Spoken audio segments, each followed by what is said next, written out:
اس امت کے زوال کے اسباب جب بھی کوئی تحریر کرے گا تو وہ ان لوگوں کو بیچ میں لائے گا، اور ان کا لانا ناگزیر ہے کہ جن کی وجہ سے ان کی اپنی اقوام اور اپنے اشخاص کے ذریعے ترقی ہوئی۔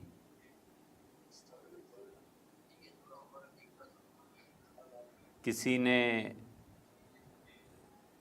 دریافت کیا ایک مرتبہ کہ امریکہ کی ترقی کا سبب کیا ہے، تو ہم نے کہا اس لیے کہ ان کا کوئی ماضی نہیں ہے۔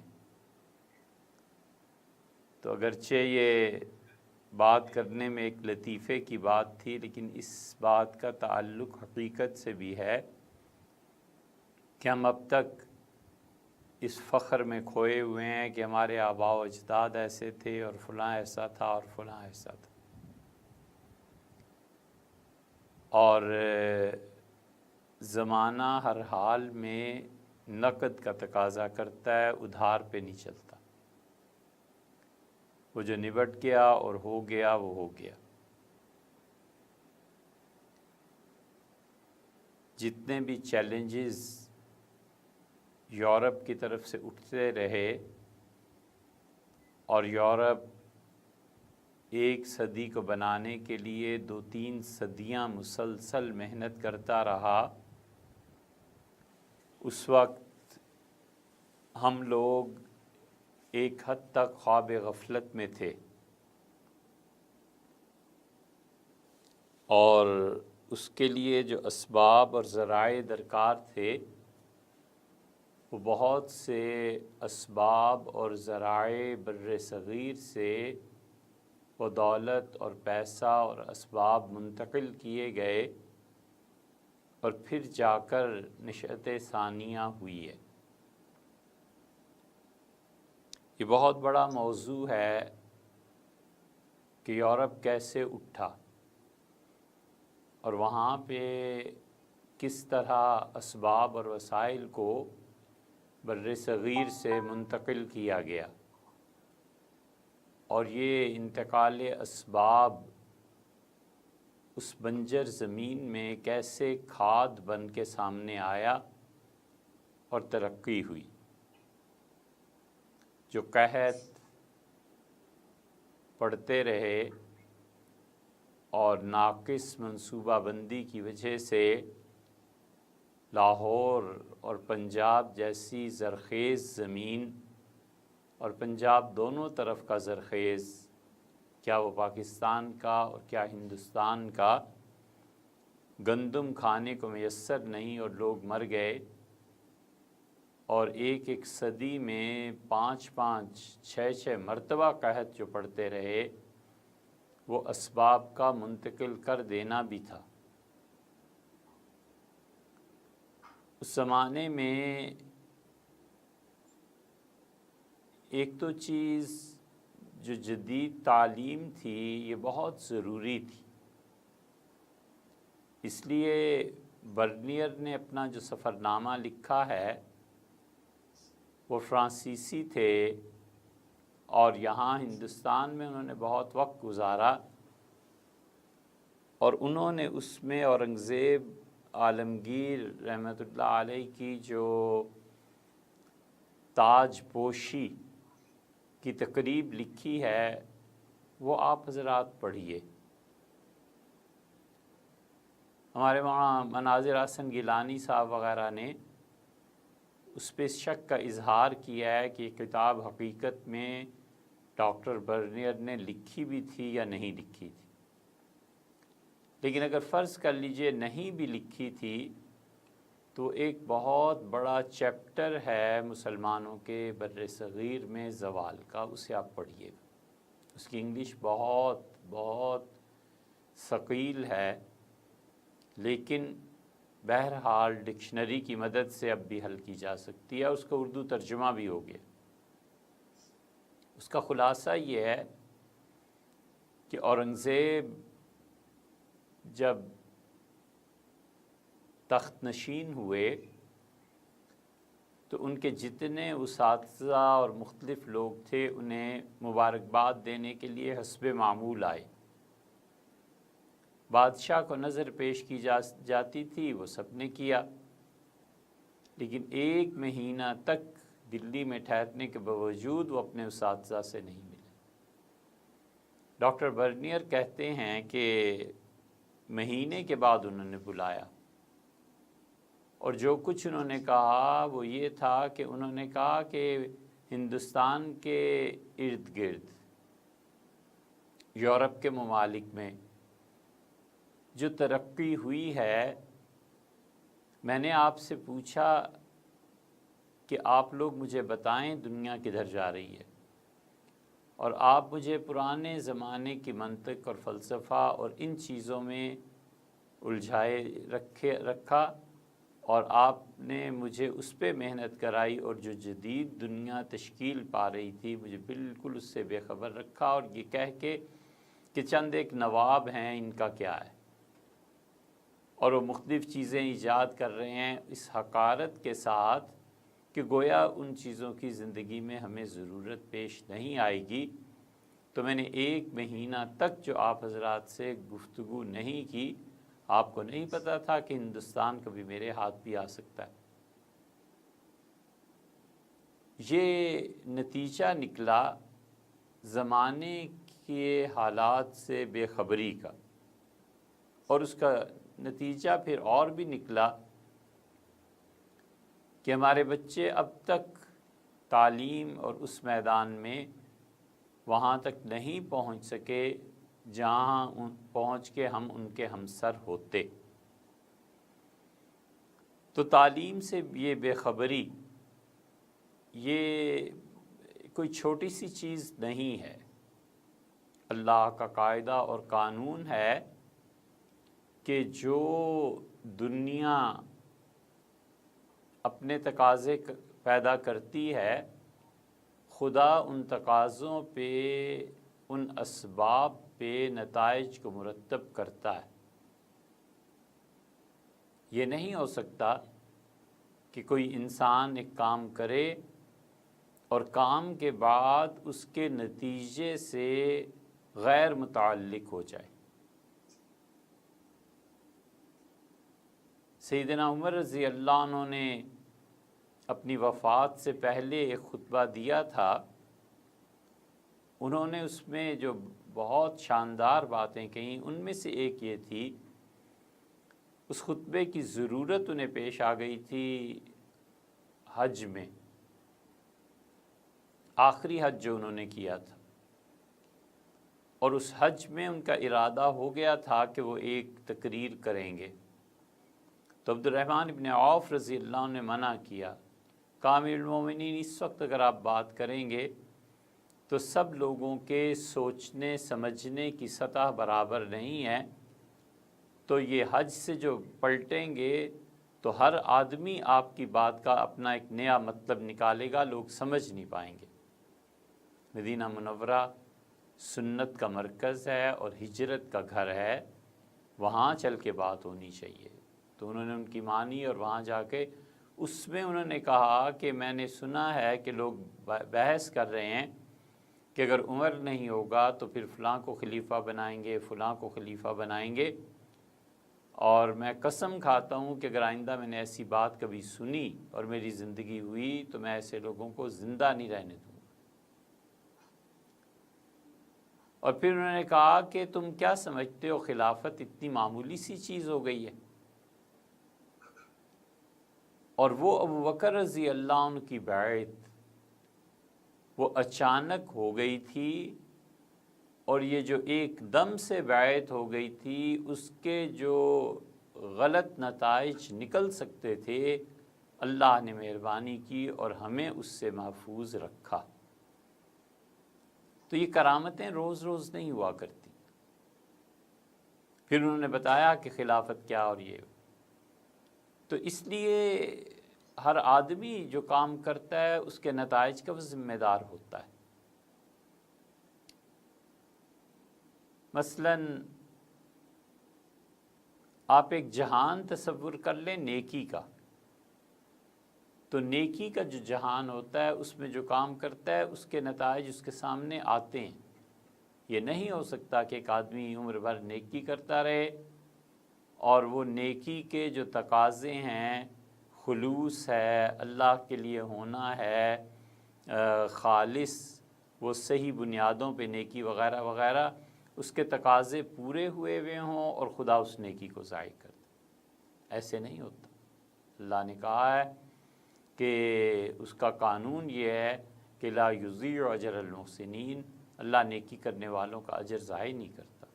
اور اسی کا قانون یہ ہے کہ وَأَنَّ اللَّهَ لَا يَهْدِي كَيْدَ الْخَائِنِينَ، اور جو لوگ خیانت کرتے ہیں خدا انہیں کبھی بھی صحیح انجام کو حاصل کرنے نہیں دیتا۔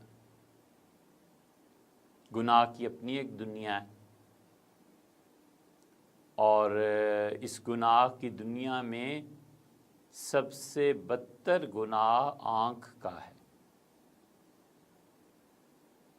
اور آنکھ کے گناہ کے بعد مرد جس گناہ میں بہہ جاتے ہیں وہ ان کے کانوں کا ہے، اور اس کے بعد زبان کا ہے، اور اس کے بعد ناک کا۔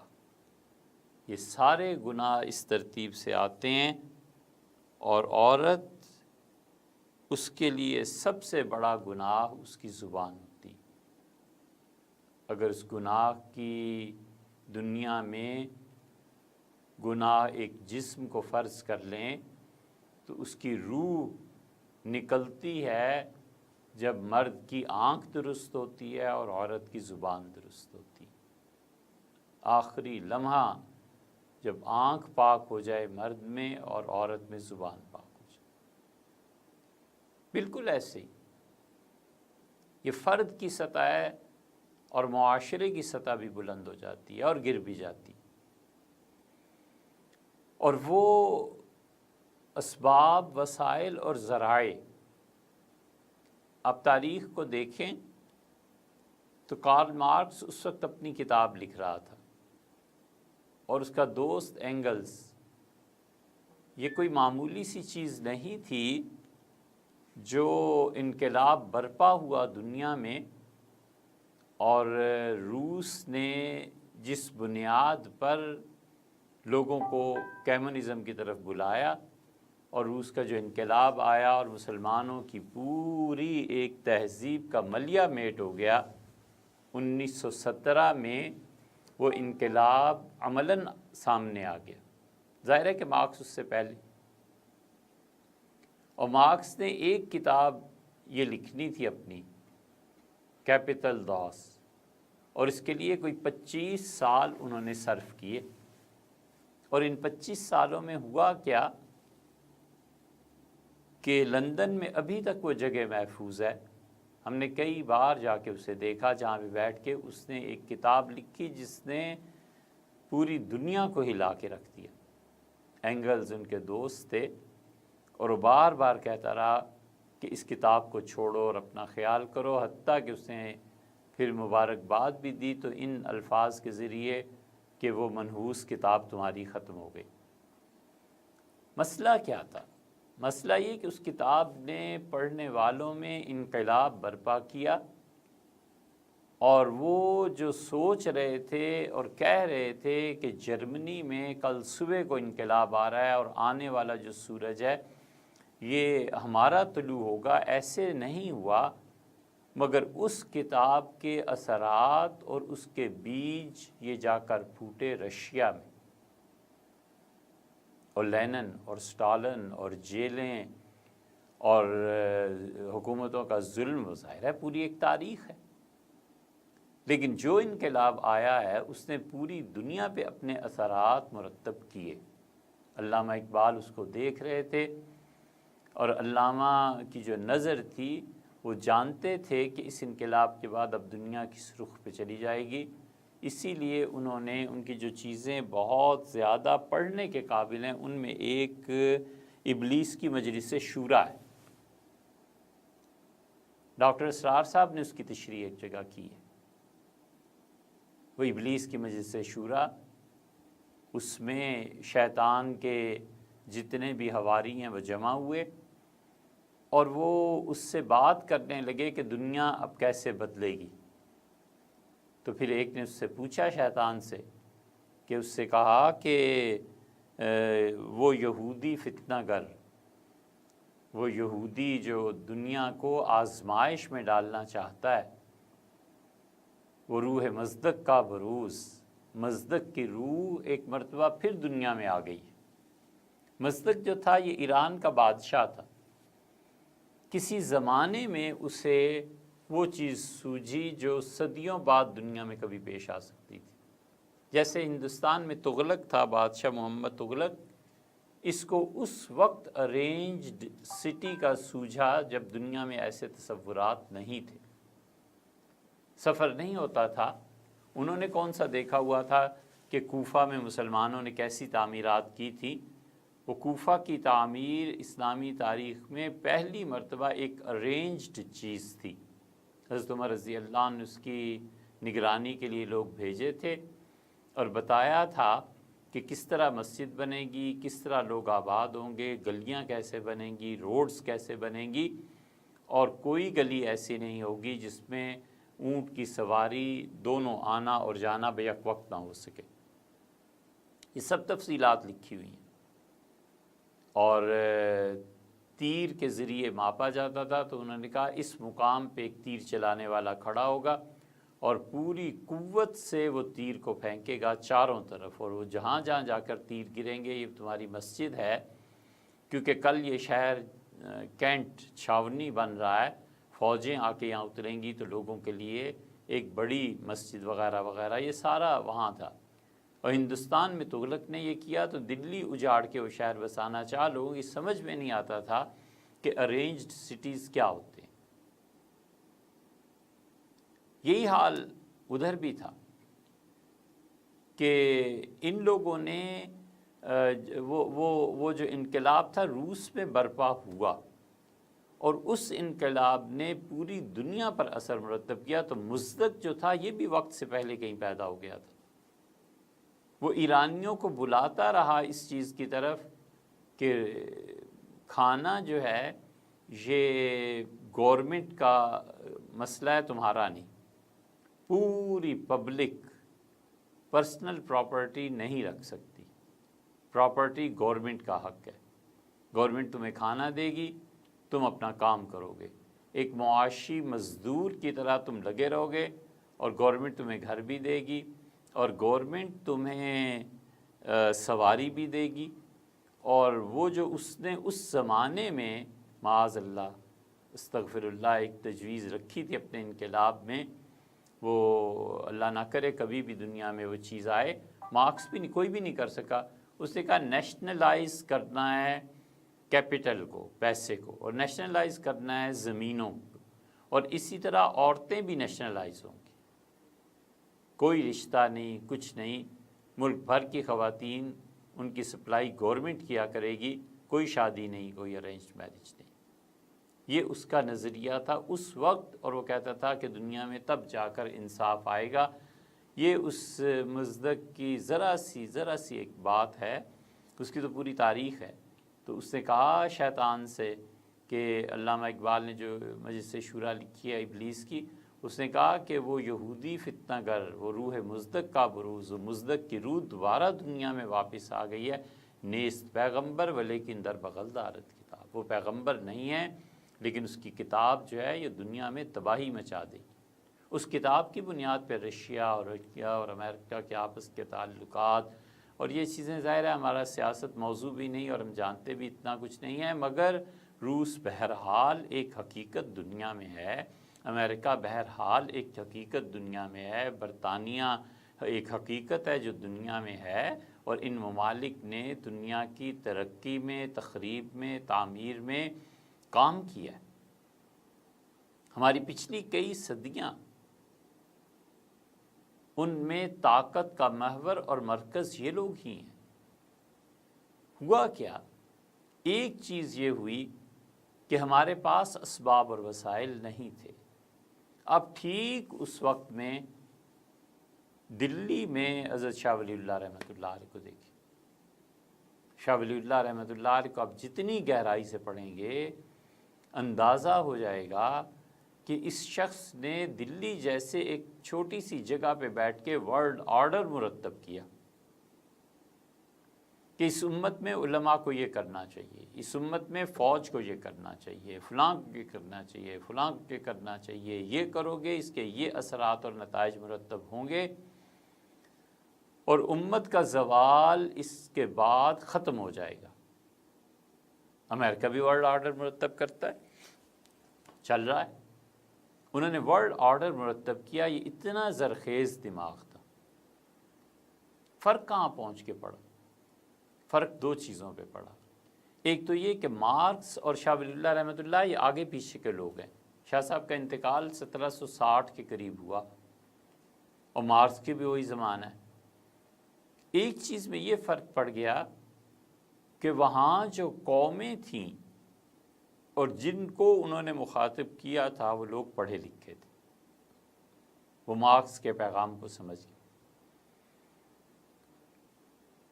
ہم اتنی پستی میں ہیں کہ اس وقت مثال اس کی نہیں دی جا سکتی۔ حالت کہاں کس مثال سے عرض کیا جائے کہ اس وقت حال یہ تھا جرمنی کا کہ ہیگل جو فلسفی تھا، کسی لڑکے اور لڑکی کا یہ کہنا کہ میں نے ہیگل کو نہیں پڑھا یہ بڑے شرم کی بات تھی، یہ کوئی افورڈ ہی نہیں کر سکتا تھا۔ ہاں ایک مثال، جیسے ای میل ہے تو ہمیں نہیں کرنی آئی اب تک، تو بچے سنتے ہیں کہ ہمیں ای میل نہیں آتی تو ہنستے ہیں کہ آپ کو ای میل نہیں آتی۔ میں نے کہا نہیں بیٹے نہیں آتی۔ کیوں نہیں آتی؟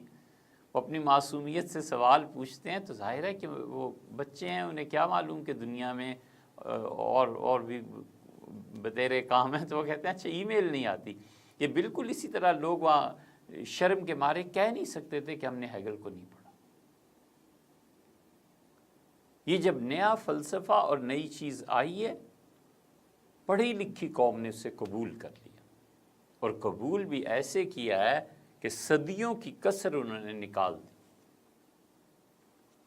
سب سے پہلی چیز جس پہ انہوں نے قابو پایا ہے وہ وہاں کا موسم تھا۔ یورپ نے سب سے پہلی چیز جو کنٹرول میں کی، آپ تو جانتے ہی ہیں، ہم نے بھی دیکھا، آپ کے لیے تو خیر یہ روشن سورج جیسی بات ہے کہ انہوں نے کہا بچے جب کلاس میں پڑھنے آتے ہیں تو موسم کے اثرات سے اپنے آپ کو بچائیں یا تعلیم میں انٹرسٹ لیں۔ ہمارے ہاں کیا ہوتا ہے، سردیوں میں بھی گرمیوں میں بھی کلاس رومز جو ہیں آدھا دن اسی میں گزر جاتا ہے کہ سردی لگ رہی ہے اور گرمی لگ رہی ہے اور لکھ نہیں سکتے اور پینسل کیسے نکالیں، ہاتھ ٹھٹر گئے ہیں، یہ ساری باتیں ہوتی ہیں اب تک۔ انہوں نے جڑ سے اپنے نظام کو اکھیڑا، ایک مرتبہ موسم پہ قابو پایا۔ جب بچے داخل ہوتے تھے کمرے میں تو کمرے اتنے گرم ہوتے تھے کہ اب بھی آپ نے آرام سے اپنا کوٹ ایک جگہ، وہ جو ایک پیڈسٹل یا سٹینڈنگ ایک ان کے فرنیچر میں شامل ہے، یہ فرنیچر میں شامل ہونا خود بتاتا ہے کہ تہذیب نے کیسے جنم لیا۔ ہمارے ہاں یہ نہیں ہے، اور ان کے ہاں ہے، کلاس رومز میں ہے، آفیسز میں ہے۔ اس کی شاید تفصیل کیا کرنی آپ سب جانتے ہیں۔ تو ایک تو قوم پڑھی لکھی تھی، اس نے قبول کر لیا۔ ہمارے یہاں حضرت شاہ ولی اللہ رحمۃ اللہ علیہ معیشت میں ان چیزوں میں اپنا نظریہ پیش کرتے رہے، لیکن لوگ پڑھے لکھے نہیں تھے، بہت تھوڑے لوگ تھے جو پڑھے لکھے تھے، قوم میں قبولیت کی حس باقی نہیں تھی۔ ایک یہ مصیبت پڑ گئی، اور دوسرے شاہ ولی اللہ رحمۃ اللہ علیہ دستی طور پہ ہاتھ سے لکھتے رہے، پریس یہاں تھا نہیں، اور پریس آیا بہت دیر سے، پریس آیا 1820 میں جا کے، شاہ ولی اللہ رحمۃ اللہ علیہ کے انتقال کے بھی نصف صدی کے بعد۔ پریس مارکس کے پاس بھی نہیں تھا۔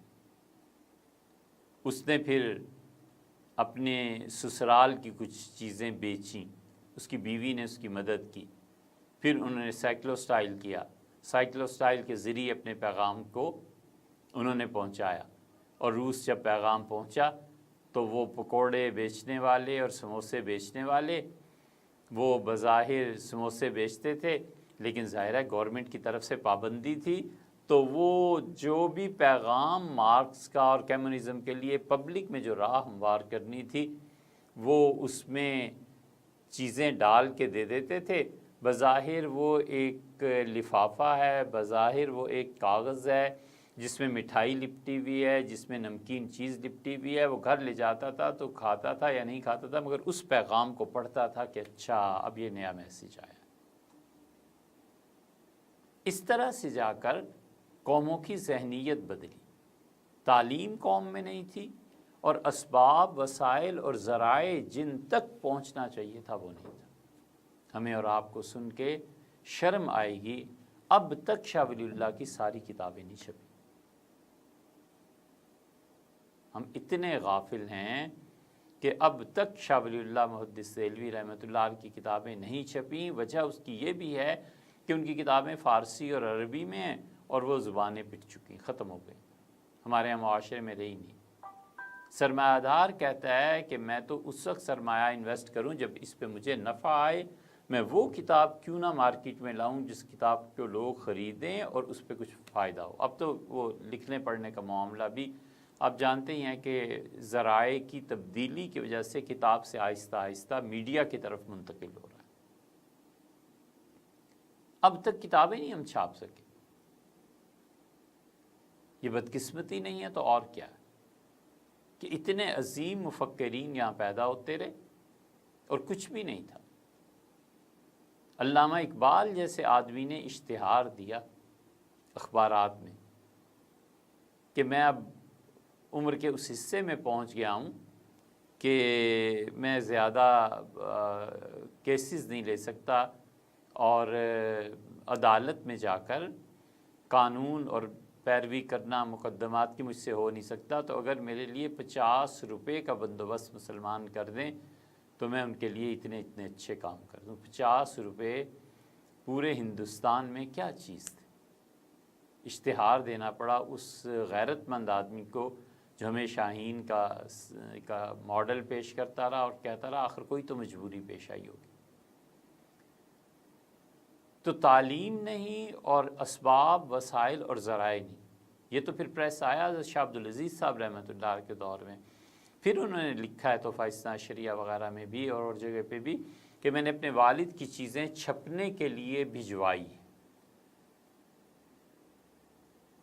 کہنے کو یہ ایک بات ہے کہ آزادی ہمیں کیسے ملی، اب یقین مانیے اور تاریخ ہماری اس بات کو قطعاً نہیں جھوٹا ثابت کر سکے گی انشاءاللہ کہ ہم ہندوستان اور پاکستان کے دونوں نہیں جانتے کہ آزادی میں کن کن فیکٹرز نے کام کیا، اور ہمارے لوگوں میں بالکل یہ نہیں ہے کہ ہم اپنے 2-4 بچوں کو فارغ کر دیں اور انہیں کہیں جاؤ برطانیہ اور بیٹے زندگی گزارو جا کر برٹش لائبریری میں، اور جتنی دستاویزات پڑھی ہیں تقسیم کے متعلق ان کو پڑھ کے دنیا کو بتاؤ کہ قوموں میں آزادی کیسے ملتی ہے، یا قوموں کو مزید غلام رکھنے کے لیے 1 صدی 2 صدی غلام رکھنے کے لیے کیسے انتظامیہ کنٹرول کرتی ہے اور کیسے انتظامیہ اپنے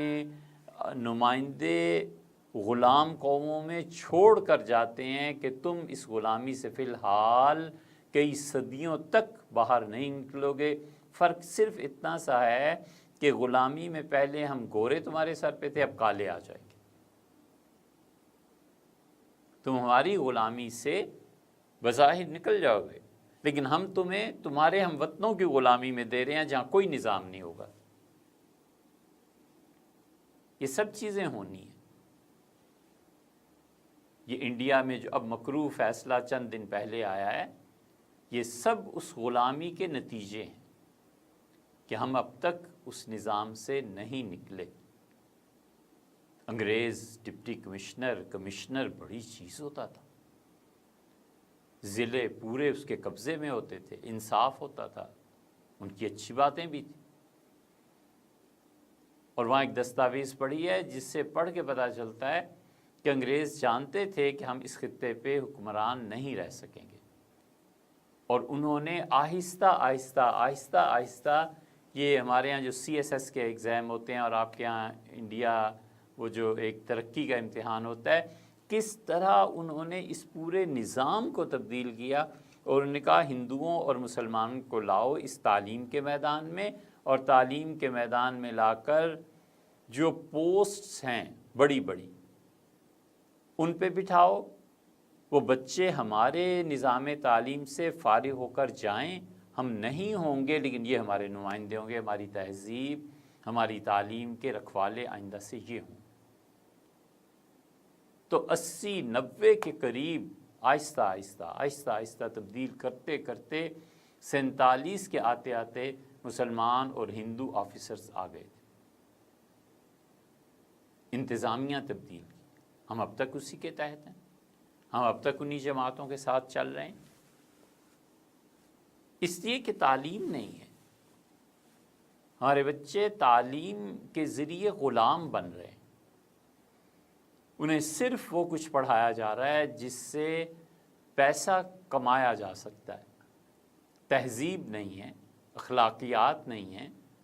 پورا نصاب اس بات سے خالی ہے کہ کوئی بچوں کو بتائے کہ بیٹے دنیا میں نظام چلتے کیسے ہیں، کمیونزم مثلاً کیا تھا، سرمایہ داری کیا ہے، سرمایہ دار اقوام کیسے غلاموں کو مزید غلامی میں مبتلا کرتی ہیں، سوچنے کی صلاحیت کو کیسے غلط استعمال کیا جاتا ہے، یہ سب کچھ بیوروکریسی۔ اب لفظ آیا ہمیں ذہن میں صحیح کہ بیوروکریسی جو تھی وہ پوری کی پوری انگریز وہ چھوڑ کے گئے، جو ذہنی طور پر گورے تھے اور ظاہر کی زندگی میں ان کی رنگت ہندوستانیوں جیسی تھی، ہندو تھے یا مسلمان تھے، مذہب کا کیا دخل تھا اس میں۔ انہوں نے بیوروکریسی پوری کی پوری ایسی چھوڑی۔ اس بیوروکریسی کے لیے آپ کے یہاں یعنی انڈیا کا تو معلوم نہیں، پاکستان میں اس بیوروکریسی کے لیے اب تک 110 کنال کی کوٹھی ہے، 100 کنال کی کوٹھیاں۔ تو 100 کنال کی کوٹھی دے دیں اور اسے سارے اسباب وسائل اور ذرائع مہیا کر دیں تو اس کا دماغ کیوں دین کی طرف آئے گا، مذہب کی طرف آئے گا اور چیزوں کی طرف آئے گا؟ وہ تو دماغ جائے گا کہ جس نظام نے انہیں یہ مراعات فراہم کی ہیں وہ نظام کبھی نہ بدلے۔ ایک ذرا سی تبدیلی لانے کی کوشش کی تھی، اللہ تعالیٰ مغفرت فرمائے، محمد خان جنیجو نے ہمارے یہاں، اور انہوں نے گاڑیوں کا سٹینڈرڈ لو کر دیا تھا کہ اتنی لمبی لمبی گاڑیوں پہ جو وزراء آتے جاتے ہیں اس کی بجائے یہ ہو جائے، اور وہ آئے اور انہیں ایئرپورٹ پہ کہا گیا کہ آپ نو مور پرائم منسٹر، اور یہ آپ کی سادہ سی گاڑی کھڑی ہے، اس پہ جائیے گھر اپنے۔ یہ جتنے دعوے تھے کہ پرائم منسٹر ہاؤس کو یوں کر دیں گے اور یوں کر دیں گے، یہ سارے دعوے ان پچھلے 2 دن میں جنہوں نے کرنا تھا ان کو مصیبت پڑ گئی کہ نہیں کر سکتے بھئی، یہ تو غلط بات نکلی۔ کل بھی ایک اجلاس تھا، اس میں بھی یہی بات تھی کہ ہم کچھ بھی نہیں کر سکتے۔ یہ سب چیزیں ہماری عملی زندگی میں تو 2 چیزیں، ایک تو قوم پڑھی لکھی نہیں، کوئی نظریہ وہ ایکسیپٹ نہیں کر سکتے، کوئی نئی چیز۔ یہ دیکھیے جتنے بھی بڑے کام ہیں نا، در حقیقت وہ کسی بڑے تصور کا نتیجہ ہے۔ بڑا آئیڈیا، گریٹ آئیڈیا، بڑا تصور پیدا ہی نہیں ہو سکتا۔ جب پیدا ہی یہ چیز ہوگی کہ مجھے آج گھر کا یہ سودا لانا ہے، بچہ سوچتا ہے پیسے کتنے ہیں، ماں سوچتی ہے، باپ سوچتا ہے، یہ سب چیزیں ہماری عملی زندگی کی ہیں نا، ہماری سب کانٹیننٹ میں، تو بڑا ذہن کہاں سے پیدا ہوگا، بڑا آئیڈیا کہاں سے آئے گا؟ کوئی ایک ٹکرائے اس نظام سے اور وہ زندگی کانٹوں پہ گزارے گا۔ کوئی ایک بچہ اگر ٹکرا جائے اس نظام سے اور وہ کہے مجھے نہیں کمانا، میں مر جاؤں تو بھی نہیں میں نے کمانا، میں ایک آئیڈیا دینا چاہتا ہوں، ایک چیز دینا چاہتا ہوں، ایک سوال زندگی بھر جان نہیں چھوڑے گا، جسے کبھی امریکہ میں شاید آپ نے نہیں سنا ہوگا کہ یہ شخص کرتا کیا ہے، کھاتا کہاں سے۔ ہمارے ہاں ذہن تصور ہی نہیں کر سکتا کہ کوئی آدمی لکھتا پڑھتا رہے اور وہ کوئی 50 سال میں ایک اچھی مثلاً کتاب دے جائے دنیا کو۔ ہر کوئی پوچھے گا کرتے کیا ہو، آج کل کیا کر رہے ہو، کھانا کہاں سے ہے۔ وہ اس سوال کو سن سن کے تنگ آ جاتا ہے، اور جو بغاوت ہوئی تھی نا نظام سے، ہاتھ جوڑ دیتا ہے اور کہتا ہے کل سے کلرک کی جاب کر لوں گا، اس عذاب سے جان چھٹے۔ ہر کوئی پوچھتا ہے کہ کرتے کیا ہو، کرتے کیا ہو، کچھ کرتا ہوں یا نہیں کرتا، میں جو کر رہا ہوں اس کو بھی تو دیکھو نا۔ واللہ عالم آپ کے ہاں کیا ہو امریکہ میں، لیکن عمومی طور پر یہ نہیں، کوئی کسی سے نہیں پوچھتا کہ کیا کر رہے، جو بھی کر رہا ہوگا کچھ۔ اور یہاں ہر شخص انکم ٹیکس کا آفیسر ہے کہ کرتے کیا ہو، پیسہ کہاں سے آ رہا ہے۔ یہ وہ ذہنیت ہے جو بچے کو ٹکراؤ اس نظام سے لینے نہیں دیتی۔ وہ بچہ ایف اے پاس ہوتا ہے، بس یہی عمر ہوتی ہے، یہ سوالات شروع ہو جاتے ہیں، جاؤ جاب کرو، جاؤ یہ کرو یہ کرو۔ تو وہ جو زرخیز نسل، نظریات سے بھرپور، جوانی کی امنگ، کام کرنے کا وقت، وہ اسی میں صرف ہو جاتی ہے ایک محمل سوال میں کہ تمہارے پاس پیسے کہاں سے آتے۔ یا اللہ کہیں سے بھی آتے ہیں، دیکھو تو صحیح بچہ کر کیا رہا ہے۔ اس کی ساری صلاحیتیں اس ایک کا جواب دینے میں، اور حتیٰ کہ اس کا کوئی مستقل ذریعہ نظر آئے، اور پھر اس پہ بھی چیک یہ ہے کہ جو کچھ نظر آ رہا ہے نا تمہارے اخراجات اس سے بڑھے ہوئے ہیں۔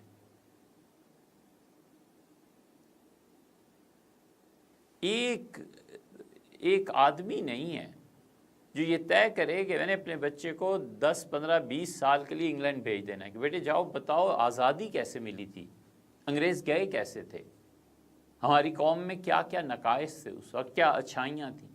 ایسے ہی نہیں سر سید نے کہہ دیا۔ ان سے پوچھا گیا کہ قیامت میں کسی نے پوچھا، کوئی دل جلا تھا اور ان سے بھی جلا ہوا تھا، کیونکہ آدمی کی اصلاح یا تو ہوتی ہے اللہ تعالیٰ کے خوف سے یا اہلیہ کے خوف سے، ٹھیک رہتا ہے نا کافی سارا۔ تو سر سید کے پیچھے پڑے ہوئے سے جو لوگ، ان میں سے کسی نے کہا سر سید قیامت میں خدا کو کیا جواب دو گے؟ تو انہوں نے بڑی سنجیدگی سے کہا، انہوں نے کہا اللہ اگر پوچھے گا تو کہوں گا مسدس لکھوا کے لایا۔ تو مسدس آپ پڑھیں تو پوری مسلمانوں کی زوال کی بھی تاریخ ہے اور عروج کی بھی ہے کہ ہوتا کیا رہا۔ تو یہ جو اسباب اور وسائل اور ذرائع تھے یہ نہیں تھے۔ آپ آج طے کر لیں کہ ہم اپنے بچوں میں سے 5 کو بھیج دیں گے اور انہیں کہیں گے بیٹے پیسہ یہ ہے، جا کے تحقیق کرو، بچے اس قابل ہوں، ہسٹری کے اسٹوڈنٹس ہوں۔ آزادی کیسے مل گئی تھی؟ آزادی سے پہلے کیا صورتحال پیش آ گئی تھی؟ منصوبہ کب بن گیا تھا؟ ابھی حال ہی میں ہم ایک چیز کا مطالعہ کر رہے تھے، معلوم ہوا کہ 1906 میں ہی طے ہو گیا تھا۔ معلوم ہوا کہ پاکستان کا نقشہ عبدالحلیم شرر جو تھے انہوں نے بھی ایک درجے میں پیش کیا تھا۔ معلوم ہوا اس سے پہلے بھی مسلمان ایسے سوچتے تھے، لیکن کوئی مسلم لیگ اور کانگریس کے علاوہ کریڈٹ دینے کو تیار نہیں ہے۔ تو یہ نظریات، ذہن ایسے ہی بنتے اور ایسے ہی پھر وہ انقلابی لیڈرز بھی پیدا ہوتے ہیں جن کی نگاہ ہوتی ہے کہ کہاں سے اصل میں خرابی کی جڑ ہے اور کہاں پہ اس کی اصلاح ہونی چاہیے۔ ساری صلاحیتیں جھک گئی ہیں اس میں اور لگ گئی ہیں اس موضوع پہ کہ وہ علوم پڑھے جائیں جن کے ذریعے پیسہ کمایا جائے۔ بلا شبہ ان علوم کی بڑی ضرورت ہے، سائنٹسٹ کی ضرورت ہے قوموں کی ترقی کے لیے، لیکن 2 چیزیں ہیں، ایک تو یہ کہ قوم پڑھی لکھی نہیں۔ آپ کی سمجھ میں ہماری باتیں اس وجہ سے بھی آ رہی ہیں کہ آپ امریکہ میں بیٹھے، آپ بھی اگر یہیں ہوتے اور پتہ ہوتا کہ صبح 8 بجے ڈیوٹی پہ جانا ہے اور شام کو اور 20 تاریخ کو تنخواہ ختم ہو جانی ہے، تو ہماری باتیں کوئی سنتا بھی نہ، شاید نہیں سنتے لوگ، کہتے ہیں کس جہان کی بات کرتے ہو، کہاں کی بات کرتے ہو۔ تو وہ لوگ بچے ہمارے پڑھے لکھے نہیں، یعنی یہ تو گورنمنٹ کی رپورٹ ہے ہمارے یہاں کی، اور اس پہ بہت مہینوں تک لوگ ایک دوسرے سے بات کرتے رہے کہ 2.5 کروڑ بچے اسکول سے باہر ہیں۔ یہ 2-2.5 کروڑ بچے جو اسکول سے باہر ہیں، یہ بچے کریں گے کیا؟ پھر تخریب کاری نہیں ہوگی، پھر تباہی نہیں پھیلے گی، اس بچے کو غلط کاموں کے لیے استعمال نہیں کیا جائے گا۔ سب ہے، اور داد دینی چاہیے ان اقوام کو جو اب تک زندہ ہیں، جو تہذیب دنیا پہ چھا رہی ہے، غالب آ رہی ہے امریکنز۔ پرویز مشرف کے ساتھ ہمارے یہاں جو معاہدہ ان کا ہوا ہے جنگوں کے اور ان حالات میں، اس میں انہوں نے یہ طے کیا کہ نظام تعلیم ہمارا ہوگا، اور آغا خان جو ہیں وہ اس کے ہیڈ ہوں گے۔ یہ سطر کوئی نہیں پڑھتا، اور یہ زندہ قوم ہے امریکہ۔ انہوں نے اپنی تہذیب کو، یا جس چیز کے لیے بھی وہ سٹرگل کر رہے ہیں، دنیا میں باقی رکھنا چاہ رہے ہیں۔ زندہ قومیں ایسے ہی ہوتی ہیں۔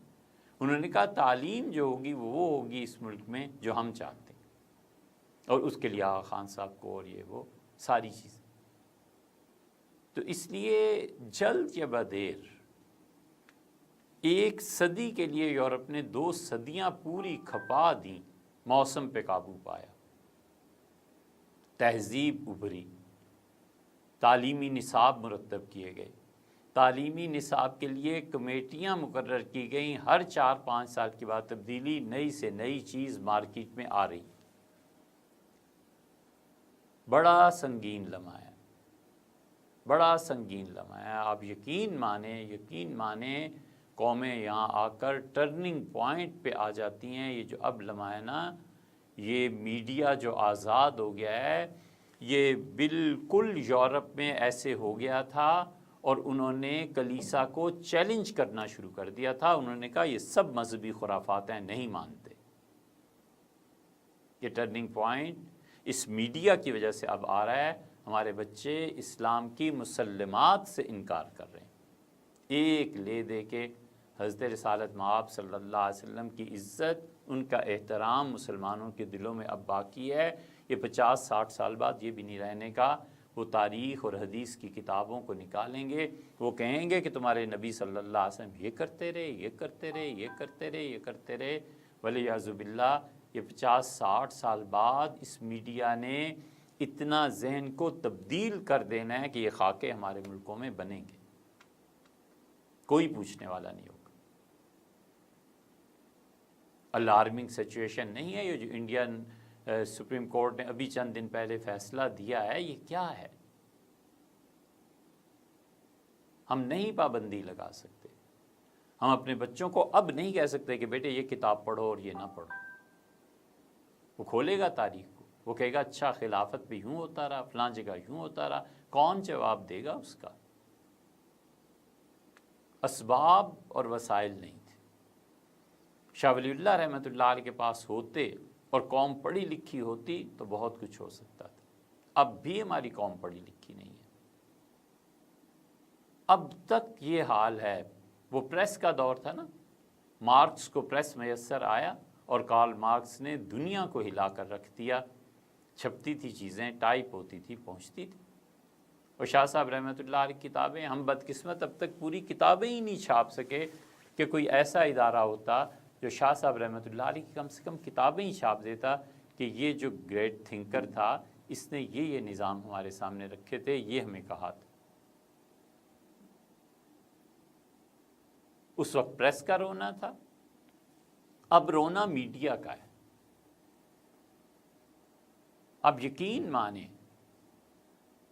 ہم خاموشی سے ان چیزوں کو دیکھتے رہتے ہیں اور تجزیے کرتے رہتے ہیں۔ آپ یقین مانیں اس وقت ہمارے ملک میں، پاکستان کی بات کر رہے ہیں، میڈیا میں ایک چینل ایسا نہیں ہے، ایک چینل جہاں پہنچ کے انسان کچھ ڈھنگ کی بات سیکھ لے۔ ساری سیاسی باتیں، سب سیاست ہے، جھوٹ ہے، سچ ہے، ٹی وی پہ ساری شام اسی کی نظر ہو جاتی، ملک میں یہ ہو گیا اور یہ ہو گیا اور یہ ہو گیا۔ اور اس کا ذرہ برابر اثر جو پڑتا ہو ان قوتوں پہ جو اقتدار کو تبدیل کرتی ہیں، انہیں کیا پرواہ ہے کہ آج میڈیا نے کیا بیان دیا کیا نہیں دیا؟ اس پورے میڈیا میں کہاں ہے کوئی ایک جگہ ایسی ہے جہاں پہنچ کے آدمی سن سکے کہ اللہ تعالیٰ نے قرآن پاک میں کیا فرمایا؟ وہ جو بنیادی اٹھان ہے وہ کہاں ہے؟ شدید ضرورت ہے اس کی۔ یہ ٹرننگ پوائنٹ جو ہے نا اس میڈیا نے پیدا کر دیا ہے، ہماری نسلیں اسے دیکھتی ہیں، اور اسلام تو دور کی بات ہے، اللہ کا وجود خود اس پہ سوالات اٹھاتی ہیں بچے اور پوچھتے ہیں کہ خدا کہاں؟ یہ چیز ہو گئی، خدا کہاں؟ یہ چیز ہو گئی۔ یہ خیر اور شر پہ اتوار کے دن کچھ بیانات ہم نے ریکارڈ کروائے تھے، اس کی بنیادی وجہ یہ تھی کہ شر جب پیش آتا ہے تو کہتے ہیں کہ اس کا خالق اگر خدا ہے تو پھر اس میں مصیبت تمہیں کیا ہے، کیوں حساب لیا جائے گا؟ یہ دھماکہ جو ہوا ہے خدا کدھر ہے، کیوں نہیں آیا، کیوں ایسے نہیں ہوا؟ ہم نہیں روک سکتے اب بچوں کو، اتنا کچھ میڈیا میں آ گیا۔ اور یہ ہم سے 1990 کے قریب پہلی مرتبہ یہ بات ہم سے ہارورڈ یونیورسٹی کے ایک کمیونسٹ پروفیسر نے کی تھی۔ اسے کہا تھا ہم نے اتنا کچھ بھیج دیا اور اتنا کچھ بھیجنا ہے کہ تمہاری آئندہ نسلیں تمہارے ہاتھ میں نہیں رہیں گی۔ ہمیں کیا کرنا ہے؟ یہ تو ہے مرض کہ وہ کہیں سے بھی غیر اسلامی نظریات اٹھائیں گے۔ اگر یہ بچے پڑھ لکھ کے اس قابل ہو گئے کہ پڑھیں لکھیں تو یہ غیر اسلامی نظریات، اسلام پہ اعتراضات، یہ جتنے اب فتنے نئے بن رہے ہیں نا، ہر کوئی مفکر اعظم بن رہا ہے اور ہر کوئی اسلام پہ اپنی ایک نئی تھیوری پیش کر رہا ہے، اس کو کیسے روک سکتے ہیں؟ اسی کہ میڈیا آزاد ہے، اور میڈیا میں ایک چینل مجھے آپ بتا دیں کہ یہ چینل ہے جس کو دکھایا جا سکتا ہے کہ یہ بچے ہیں، ان کے لیے کہانیاں ہیں، کچھ فقہی مسائل ہیں، کچھ کتاب و سنت ہے، کچھ آج کی دنیا ہے، ترقی کیسے ہو رہی ہے، ہمارے پاس کیا اسباب اور وسائل اور ذرائع ہیں کہ ہمارے بچے نوبل پرائز ہمارے یہاں کیوں نہیں آتے اور ہمارے بچے اس پہ محنت کیوں نہیں کرتے؟ ہم صرف مذہب ہی کو نہیں رو رہے، ہم سائنس کو بھی رو رہے، ٹیکنالوجی کو بھی رو رہے۔ اس سطح کے بچے کہاں ہیں؟ کہیں نہیں۔ اور میڈیا میں کچھ نہیں، میڈیا میں تخریب کاری کے علاوہ کچھ نہیں، میڈیا میں وہ جو خاص طرح کا دنیا کا ایک سٹائل ہے اور اس کی محبت ہے، اس کے علاوہ کچھ نہیں۔ فیشن ہے، شو ہیں۔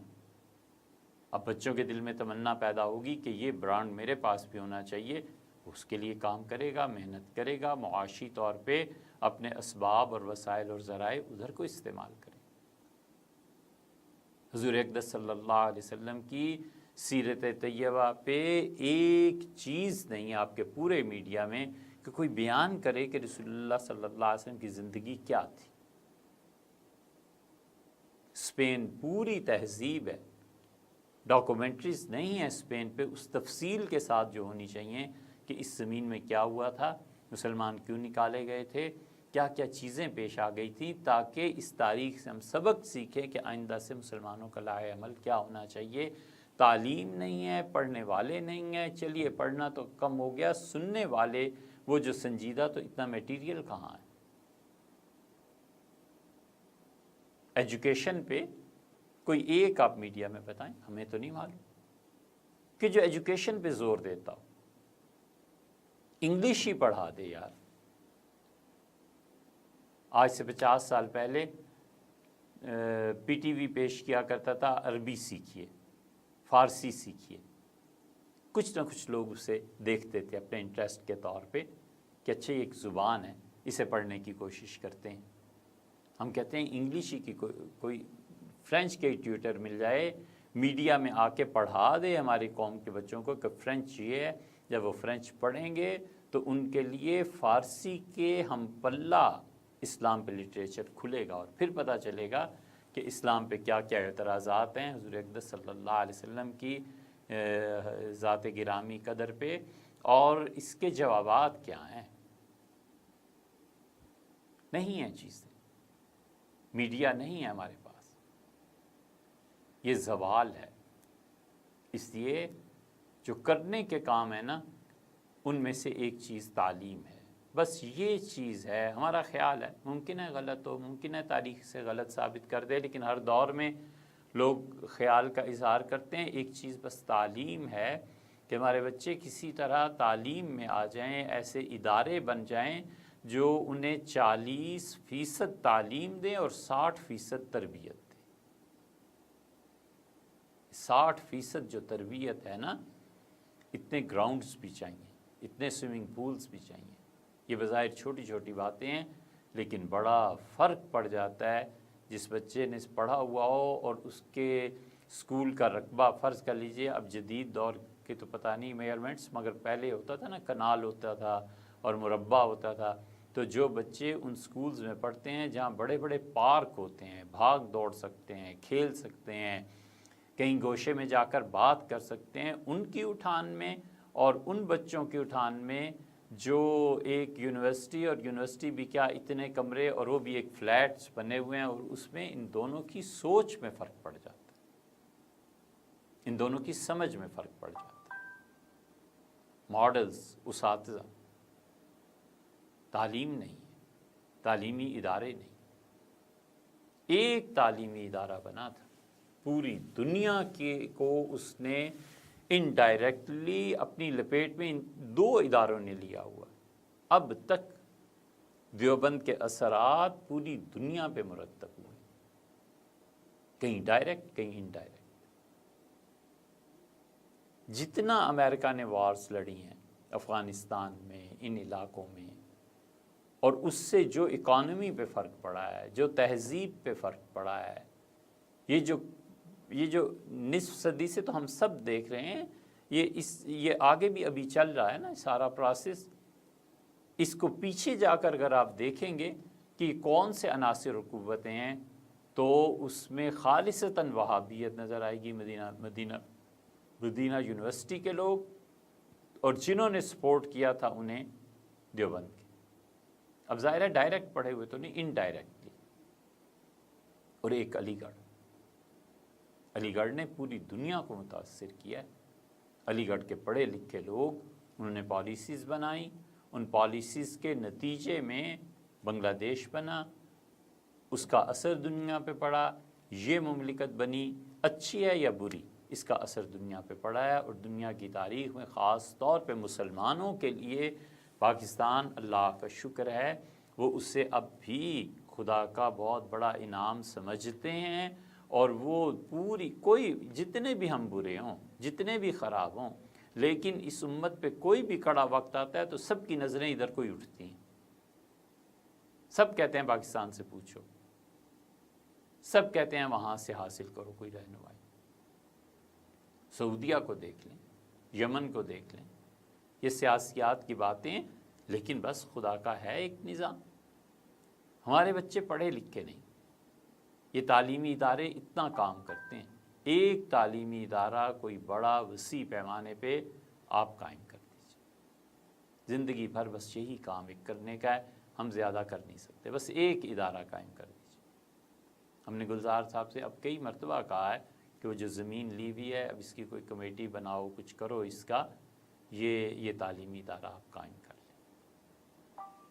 20 کام کرنے کے، 20، لیکن ہم کہتے ہیں بس اس ایک کام کو لے لیں کہ کوئی ایسا بڑا تعلیمی ادارہ جیسے دیوبند، وہ تو خیر اخلاص اور اللہ کی قبولیت بھی ہے، اور علی گڑھ ایسے بڑے ادارے نہیں ہیں۔ ہمارے ہاں جو ایسے ادارے ہیں بھی، وہ جو بچے ذہن بنا کر بھیج رہے ہیں، وہ سیکولر مائنڈڈ ہے۔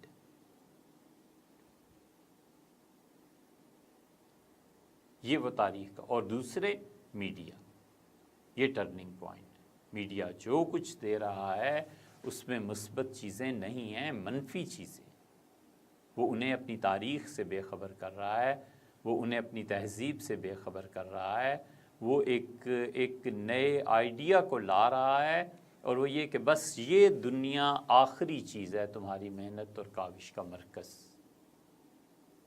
کون کہتا ہے کہ تمہیں مرنا ہے، اللہ کو جواب دینا ہے، اپنی زندگی انسانوں کی طرح گزارنی ہے؟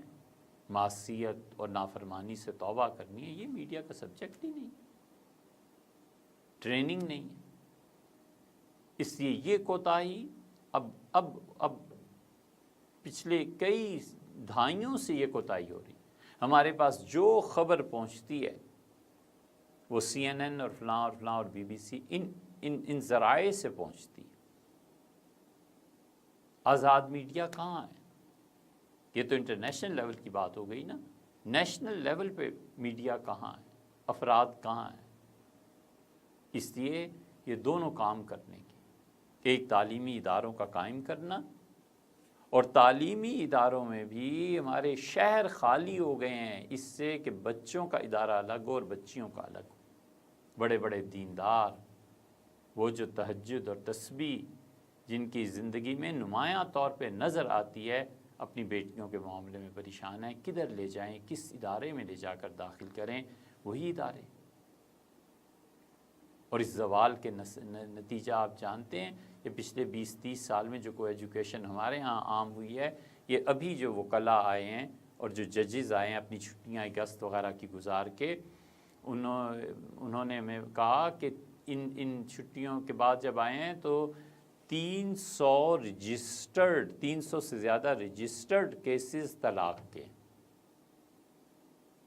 طلاق میں تو امریکہ میں مسلمان عیسائیوں سے بڑھ گئے،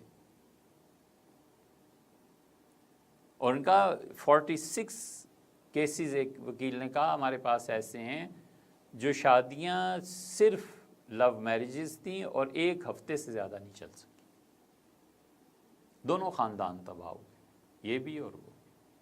لڑکے کو تو پھر کہیں رشتہ شادی اس کا تو مسئلہ نہیں ہے، مسئلہ تو اس کا ہے جو اس مشرقی تہذیب میں اب بھی جو اثرات باقی ہیں، کون شادی کرے گا اور کیا ہوگا، اور پھر اس کی وجہ سے نفسیات پہ جو فرق پڑتا ہے وہ کہاں جائے گا۔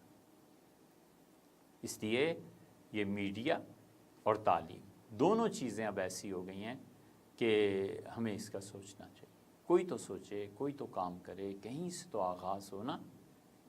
ابتدا میں ایسے ہی ہوتا ہے، بھری جاتی ہیں بنیادیں تو اس میں بنیاد کی خوبصورتی کا خیال کم اور مضبوطی کا زیادہ ہوتا ہے۔ وہ تو پھر جب بنیاد پہ عمارت اٹھتی ہے تو اس میں سوچتے ہیں کہ اس میں خوبصورتی ہونی چاہیے۔ تو یہ بنیادی کام ہے جو ہمیں کرنے چاہیے۔ اللہ تعالیٰ آپ کو اور ہمیں توفیق